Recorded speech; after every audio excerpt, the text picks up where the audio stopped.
Ankleshwar ticket બુકિંગના નામે લાખોની છેતરપિંડી આચરી 1 વર્ષથી નાસ્તા ફરતા રીંદાર ગુનેગારને એ ડિવિઝન પોલીસે દબોચ્યો. અંકલેશ્વર શહેર એ ડિવિઝન પોલીસ સ્ટેશનની સર્વેલન્સ સ્ક્વોડની ટીમે 1 વર્ષથી છેતરપિંડીના ગુનામાં નાસ્તા ફરતા રીંદા આરોપીને સુરતથી ઝડપી પાડવામાં સફળતા મેળવી છે.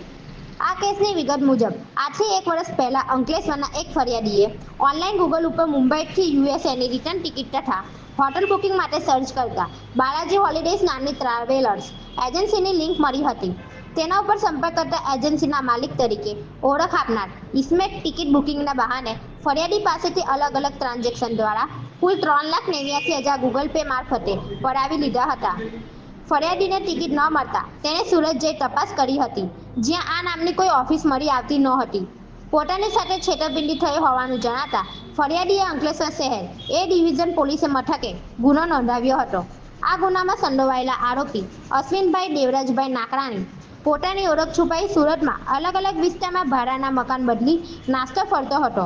ભરૂચ જિલ્લા પોલીસ અધિક્ષક અક્ષયરાજ અને નાયબ પોલીસ અધિક્ષક ડોક્ટર કુશલ ઓઝાની સૂચના હેઠળ પીઆઈપી પીજી ચાવડા અને તેમની સર્વેલન્સ ટીમે ટેકનિકલ એનાલિસિસ તથા હ્યુમન ઇન્ટેલિજન્સની મદદથી આરોપીનું લોકેશન મેળવ્યું હતું.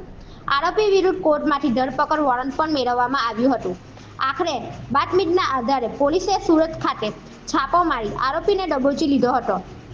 પકડાયેલા આરોપીનો ગુનાહિત ઇતિહાસ તપાસતા તેની વિરુદ્ધ સુરત